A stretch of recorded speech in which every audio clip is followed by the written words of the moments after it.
22 April 2015। আজ থেকে ঠিক 10 বছর আগের দৃশ্য।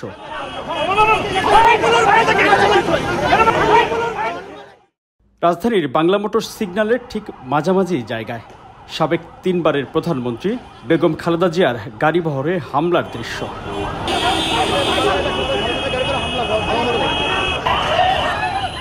সে সময় ঢাকা সিটি কর্পোরেশন নির্বাচনের প্রচারণায় পরপর 3 দিন রাজধানী ঢাকার বুকে প্রকাশ্যে সাবেক প্রধানমন্ত্রীর গাড়িতে সরাসরি হামলা চালায় তখনকার ক্ষমতাসীন দল